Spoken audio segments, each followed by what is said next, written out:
particular video, we are going to learn about the basic percentage differential protection scheme for generator and for various connections. See, we have already discussed this particular topic and it is same for transformer and generator. Okay सिर्फ एक ही वहाँ पे जो है वो difference रहेगा कि generator की वाइंडिंग जो है वो ऑलवेज हमें पता है कि वो जो है वो स्टार कनेक्टेड रहती है, और ट्रांसफार्मर के अंदर जो प्राइमरी और सेकेंडरी का जो है वो दिक्कत रहता है, तो उस तरह से हमें सिटी का अरेंजमेंट करना रहता है. ठीक है, सो ये जो परसेंटेज डिफरेंशियल प्रोटेक्शन स्कीम है और उसकी जो मेथड है, ठीक है, कि क्यों हम ये यूज़ करते हैं, ये रिस्ट्रेनिंग कॉइल क्या है, ये सभी जो है वो पूरी डिटेल मैंने percentage differential protection for transformer वहाँ पे मैंने समझाई है. पूरी की पूरी डिटेल वो सेम यहाँ पे ही आएगी. मैं सिर्फ यहाँ पे आपको वर्किंग इसका समझाऊंगा. ठीक है, तो आप वो मेरे वीडियो में देख सकते हैं और वीडियो की लिंक मैंने वहाँ पे डिस्क्रिप्शन में दी है, तो आप सीधा वहाँ पे जाके आप देख सकते हैं. ठीक है, सो लेट्स स्टार्ट. यहाँ पे मैं आपको ओवरव्यू दे देता हूँ ये परसेंटेज डिफरेंशियल प्रोटेक्शन स्कीम क्या है और किस तरह से वर्क करती है. So this is the protection scheme. This is also called biased scheme. This is also called as biased differential protection scheme, and the connections of the percentage differential relay in such a protection scheme, and this scheme, such scheme is also called as we can say longitudinal. Okay, longitudinal. Okay, longitudinal percentage differential relay. See, the fault occurs. Let's say यहाँ पे ये जो generator winding है, यहाँ पे कोई fault हुआ है.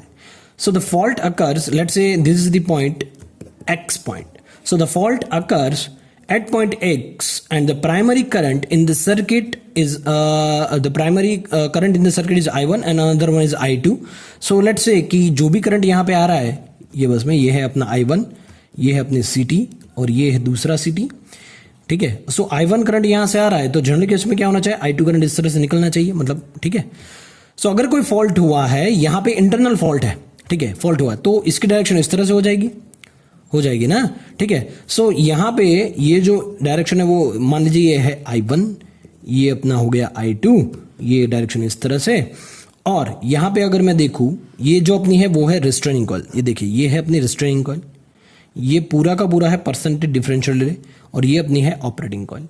So if the fault occurs at point X and the primary currents in the circuit are I1 and I2, the CT secondary currents are I1 and I2. So the current flowing through the operating coil of the relay is what? I1 minus I2. दोनों का difference जो है वो वहां से पास होगा, क्योंकि ज़्यादातर केस में मतलब जो भी एक्सटर्नल फॉल्ट या फिर कुछ नॉर्मल ऑपरेटिंग कंडीशन में क्या होगा, इसका रेशियो और इसका रेशियो, मतलब जो भी बहने वाला करंट है उसका रेशियो क्या हो जाएगा, सेम हो जाएगा. इसके अंदर बहने वाला करंट और इसके अंदर बहने वाला करंट, दोनों का रेशियो सेम हो जाएगा. सो रिले आपके ऑपरेट नहीं करेगी, क्योंकि यहाँ पे डिफरेंस चाहिए, करंट का डिफरेंस चाहिए, लेकिन डिफरेंस अभी नॉर्मल कंडीशन में नहीं है, लेकिन यहाँ पे है. ठीक है, क्योंकि यहाँ से बहने वाला करंट जो हो जाएगा वो है I2 और इसकी डायरेक्शन इस तरह से, ये जो है वो I2 हो जाएगा. सो यहाँ पे क्या हो जाएगा, यहाँ पे जो करंट जाएगा इस पर्टिकुलर कॉइल में वो जाएगा I1 minus I2. Is it right? So while you can say the CD secondary is current. देखिए यहाँ पे अगर मैं ये कैपिटल I1 लिखता हूँ तो यहाँ से मैं स्मॉल I1 लिख सकता हूँ. ठीक है, ये समझने के लिए. ठीक है, I2 सिटी सेकेंडरी करंट है ना, इसलिए ये I1 जो है वो प्राइमरी करंट है इसलिए, और ये जो स्मॉल I1 है वो सिटी का सेकेंडरी करंट है इसलिए. सो the CT secondaries current are I1 and I2 and the current flowing through the operating coil of the relay is I1 minus I2. I1 minus I2, while the current flowing through the restraining coil of the relay is, ये देखिए यहाँ पे middle point में मैंने जो है वो point रखा है. ठीक है, तो आप देख सकते हैं यहाँ पे और समझ भी सकते हैं, वो लिंक मैंने डिस्क्रिप्शन में दी है कि क्यों यहाँ पे हम कनेक्ट करते हैं. ठीक है, सो आप देख सकते हैं ये टर्न और ये इतने टर्न. ठीक है, सो अगर मैं यहाँ पे लिखूँ कि ये जो करंट आपका आएगा, मतलब while the current flowing through the restraining coil of the relay will be I1 plus I2 divided by 2, इतना हो जाएगा. ठीक है, this is because the operating coil is connected to the mid point of the restraining coil. Am I right? क्योंकि जो बहने वाला current है वो I1 इस तरह से जाएगा और I2 इस तरह से जाएगा. ठीक है, तो रिस्ट्रेनिंग कॉइल में से कौन सा करंट है, I1 plus I2 divide by 2. So this is because the operating coil is connected to the midpoint of the restraining coil. Thus, if the number of turns of the restraining coil is, let's say, n, मान लीजिए कि यहाँ पे जो भी number of turns है restraining coil का वो है n. सो I1 करंट अगर फ्लो हो रहा है, I1 फ्लोज थ्रू n/2. देखिए ये जो पूरा है वो है n.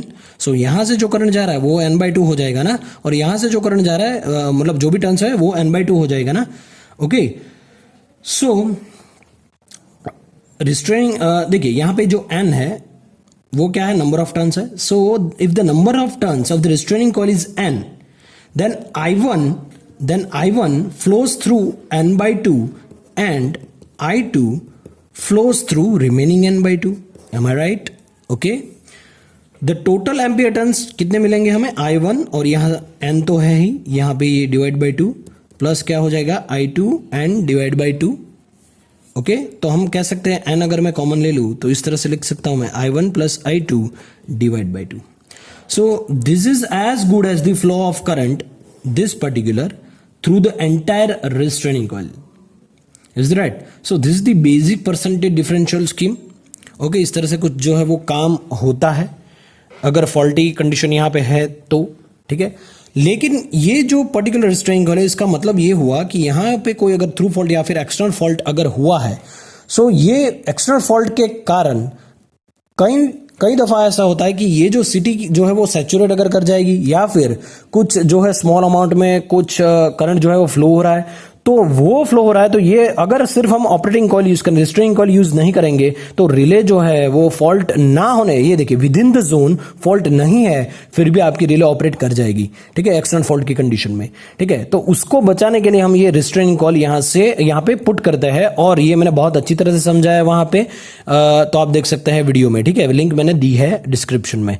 सो ये जो है पूरा जो वाइंडिंग है वो रिस्ट्रेनिंग वाइंडिंग है, और ये क्या करता है, देखिए कब ये ऑपरेट होगा आपका, ऑपरेटिंग रिस्ट्रेनिंग टॉर्क या फिर रिस्ट्रेनिंग फोर्स से अगर आपका ऑपरेटिंग कॉइल का फोर्स ज्यादा हुआ तो ही आपकी रिले ऑपरेट करेगी, अदरवाइज नॉट करेगी नहीं करेगी, ठीक है, it will not operate. So let's say अगर मैं थोड़ा डिटेल पे अगर मैं जाऊं इसमें, तो आप देख सकते हैं यहां पे मैंने कुछ ये ड्राइंग की है, ठीक है, ये परसेंटेज डिफरेंशियल स्कीम है. लेकिन before moving further I would like to mention some points also, stay tune. देखिए अगर मैं कुछ इस तरह से बोलूं कि जो भी अपना डिफरेंशियल प्रोटेक्शन है, सॉरी ये परसेंटेज डिफरेंशियल प्रोटेक्शन है, और यू कैन से this is the merge price, ठीक है, ये आप क्या बोल सकते हैं, मर्ज प्राइस डिफरेंशियल प्रोटेक्शन है. सो हमें पता है ये क्या है, it is use to protect against phase to phase and phase to ground fault, ठीक है, ये मर्ज प्राइस प्रोटेक्शन है. So it is use to protect against phase to phase and phase to ground fault also. It is used for alternator which is having more than or greater than 10 MVA rating, and it protects 80% of stator winding. It protects 80% of stator winding. This is also called as, that I have discussed earlier, that it is also called as longitudinal differential scheme also. Okay, तो हमें ये देखना पड़ेगा कि ये जो है वो 100% प्रोटेक्ट क्यों नहीं करती है, ठीक है. मैंने यहाँ पे बताया कि आपको 80% स्टेटर वाइंडिंग को प्रोटेक्ट कर, लेकिन 100% क्यों नहीं करती. देखिए यहाँ पे अगर मैं लूँ कि ये जो वाइंडिंग है, एक ही वाइंडिंग मैं अभी ले रहा हूँ, ठीक है, समझने के लिए, ये वाइंडिंग मैंने ले ली इस तरह से, ठीक है, इस तरह से कुछ मैंने वाइंडिंग ले ली, ये वाइंडिंग मैंने ले ली. सो यहाँ से अगर मैं कनेक्ट करूँ तो ये है N, ठीक है. सो अगर मैं यहाँ पे देखूँ, ये जो रेजिस्टेंस है it is far greater than the impedance of this particular stator winding, okay, and this coil is connected in series, and the voltage level will go up and increase step by step from here to here. देखिए किस तरह से, अगर मैं यहाँ पे reference ले लूँ, ये 0 तो ये हो जाएगा 10, ये हो जाएगा, मान लीजिए कि ये हो जाएगा 20, ये हो जाएगा 30, up to so on, and अब मान लीजिए कि ये 400 वोल्ट इतना हो गया, ठीक है. सो यहां पे मान लीजिए कि यहां पे कोई अगर फॉल्ट हुआ तो आप देख सकते हैं कि यहां पे जो वोल्टेज की वैल्यू है वो काफी हद तक जो है वो रिड्यूस्ड है, ठीक है। सो फॉल्ट करंट जो हो जाएगा वो इतना हो जाएगा 10/R। ये जो रेजिस्टेंस यहां पे कनेक्टेड है वो तो होगा ही ना, क्योंकि ये न्यूट्रल है। तो ये जो R हो जाएगा वो प्लस ये पर्टिकुलर वाइंडिंग का इंपीडेंस, तो वो है Z। लेकिन ये इंपीडेंस जो है वो नंबर ऑफ टर्न्स कम होने की वजह से इंपीडेंस जो हम नेग्लेक्ट कर सकते हैं, इतना ज्यादा इंपीडेंस नहीं होगा और वोल्टेज की वैल्यू भी क्या है, कम है। क्योंकि रेफरेंस ये पॉइंट है ना, ये पॉइंट से इस तरफ पॉइंट पे जाओ तो वैल्यू आपकी वोल्टेज की इंक्रीज होती है। सो अगर यहां पे न्यूट्रल पॉइंट के पास में अगर कोई फॉल्ट क्रिएट हो रहा है तो 10/R+Z अगर मैं बोलूं, रेजिस्टेंस प्लस ये इंपीडेंस, ठीक है। So impedance is less compare to the resistance, so we can neglect it. अगर मैं देखूं कि यहां पे कोई फॉल्ट हो रहा है और वो फॉल्ट अगर यहां पे हो रहा है तो ये फॉल्ट जो होगा वो होगा 400 divide by your resistance plus your impedance. So magnitude जो है वो डिपेंड करता है कि किस पॉइंट पे फॉल्ट हो रहा है। So the magnitude of current is depending on point where the fault has occurred. Fine. So R+Z, तो आप देख सकते हैं कि यहां पे जो वैल्यू है वोल्टेज की वो काफी ज्यादा हद तक बढ़ चुकी है। So if you design your relay for small fault current, और you can say your relay will maloperate, okay, and because of that through fault will be considered by this relay and your relay will be operated. तो external fault अगर कुछ हुआ है ना, external fault के अंदर तो ये देखिए ये सिटीज दोनों तो इस तरह से कनेक्ट होती है ना, इस तरह से। तो थ्रू फॉल्ट तो यहां होता है, एक्सटर्नल फॉल्ट तो यहां पे होता है।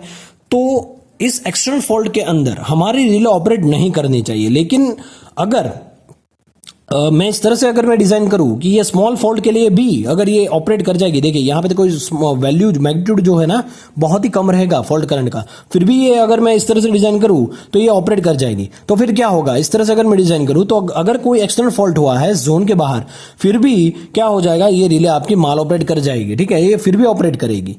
जोन में आपका फॉल्ट नहीं है फिर भी आपकी रिले ऑपरेट कर जाएगी। तो इसीलिए जो है हम वो है 80% ही स्टेटर की वाइंडिंग को प्रोटेक्ट कर सकते हैं using series. Fine. So I hope कि थोड़ा बहुत आपको इतना समझ में आ गया होगा। अगर देखिए ये जो बायस सेटिंग है, देखिए बायस जो भी सेटिंग है इसका पर्टिकुलर, ये जो जनरेटर वाइंडिंग है उसके बारे में बात कर रहा हूं। बायस सेटिंग जो है इसका, bias setting of 5 to 10% is used. 5 to 10% जो है वो यहां पे हम यूज करते हैं फॉल्ट करंट के हिसाब से, ठीक है। और ट्रांसफॉर्मर के लिए 20 to 40% यूज करते हैं, क्योंकि वहां पे जो है प्राइमरी सेकेंडरी जो है वो स्टार डेल्टा डेल्टा स्टार इस तरह से जो है उसकी थोड़ी सी रहती है दिक्कत, ठीक है। लेकिन यहां पे कुछ दिक्कत नहीं रहती, तो हम इसको यूज करेंगे 5 to 10%। सो लेट्स से कि यहां पे अगर मैं कोई फिगर जो है इस तरह से ड्रॉ करूं, देखिए इस तरह से, तो ये जो है पूरा ना स्टेटर जो है वो वाइंडिंग है इस तरह से, ठीक है। ये अपना स्टेटर वाइंडिंग इस तरह से पूरा हो गया है, देखिए। और ये पूरा जो है वो है मर्ज price differential protection.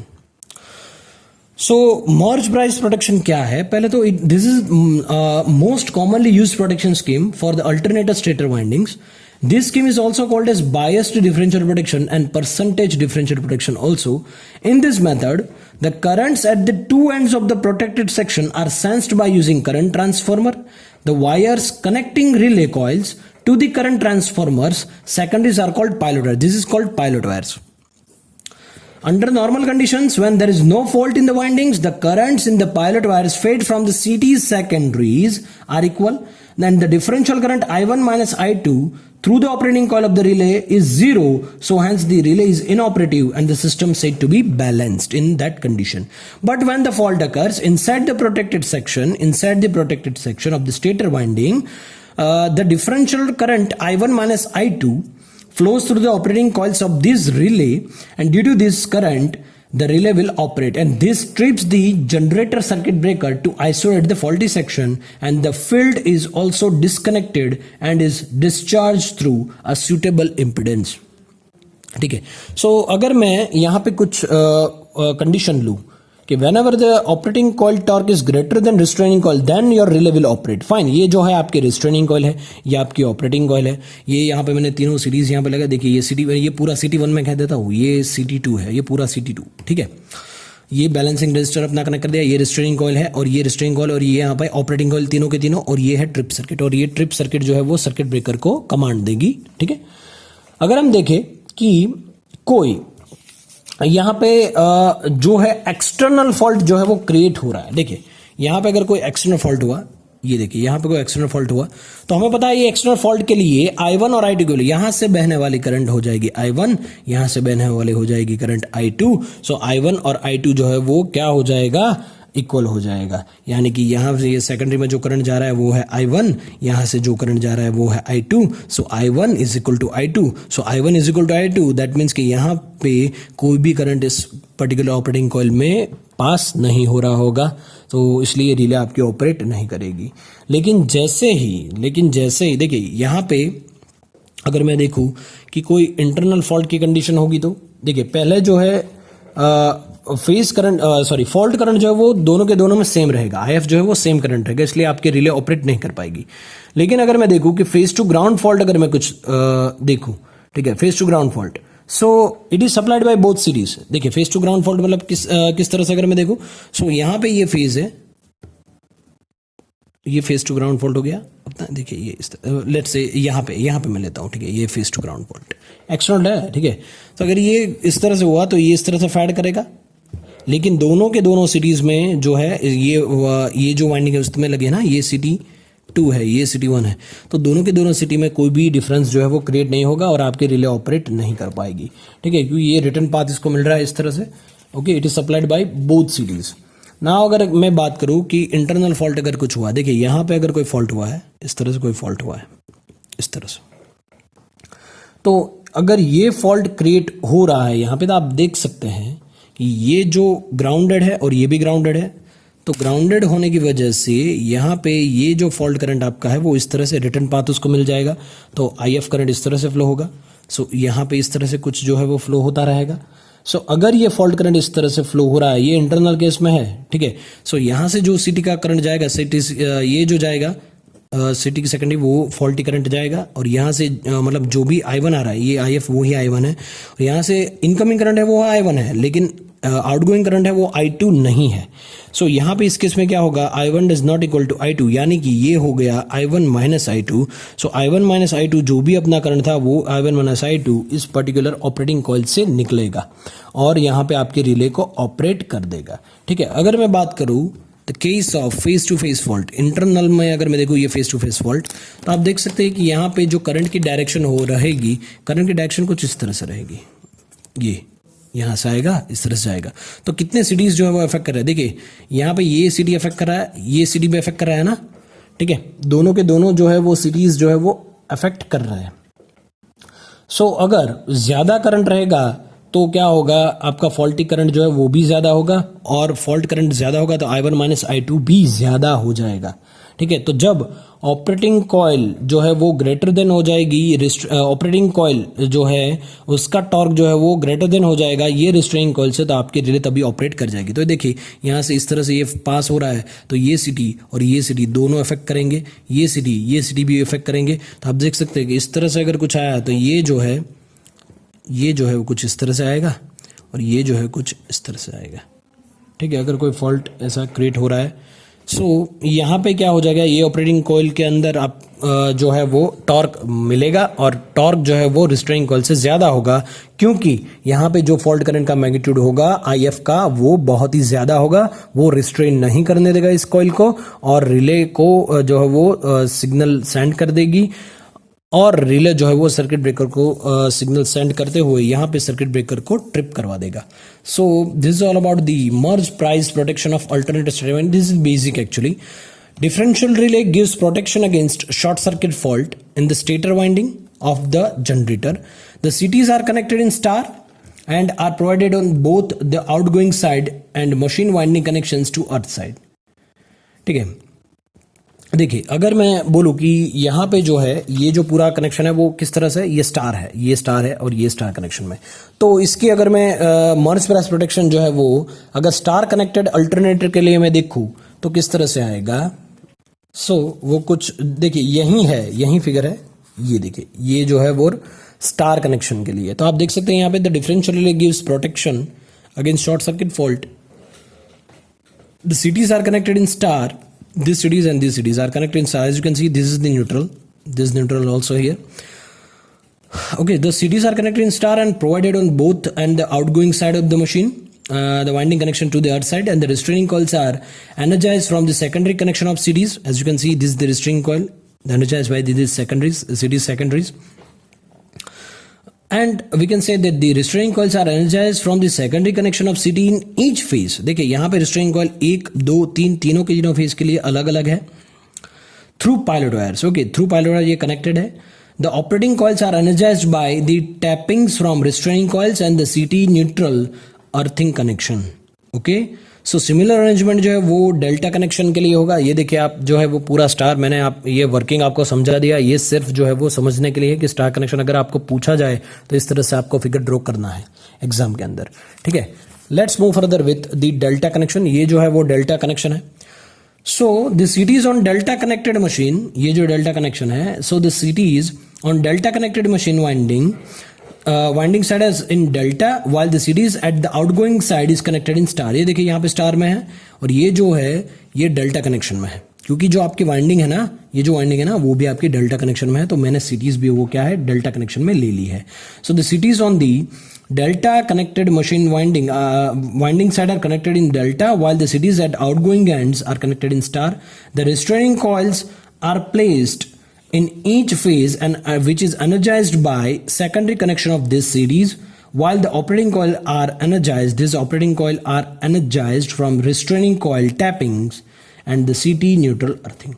So if there is a fault due to short circuit in the protected zone of the winding between these two zones, it produces a difference between currents in the primary winding of the CTs on both the sides of the generator winding for the same phase. Fine. This results in a difference between the secondary currents of the two current transformers. So we can say under faulty condition, a differential current flows through the operating coil, and we can say that a fault current will operate this particular operating coil of your relay, and your relay will operate and it will give the signal to the circuit breaker. So results in a difference between the secondary currents of the two CTs under faulty conditions. A differential current flows through the operating coils which is responsible to trip the relay and open the circuit breaker. The differential relay operates depends on the relation between the current in the operating coil and that in the restraining coil. So in addition to the tripping of the circuit breaker, the percentage differential relay trip a hand reset multi-contact auxiliary relay, and this auxiliary relay simultaneously initiates the following operation that I am going to discuss. Fine. देखिए अगर मैं कहूं कि breaker का जो है वो किस तरह से ऑपरेशन होगा, so first one is tripping of the main circuit breaker of the generator, second one is tripping of the field circuit breaker, third one is tripping of the neutral circuit breaker if it is present, and fourth one is shut down of the prime mover, fifth one is turn on of CO2 gas if provided for safety of generator under faulty condition, and sixth one is the operation of alarm and or you can say annunciator to indicate the occurrence of the fault, and the operation of relay. The field must be opened immediately, otherwise it start feeding the fault. When differential relaying is used for protection, CTs at both the ends of generator must be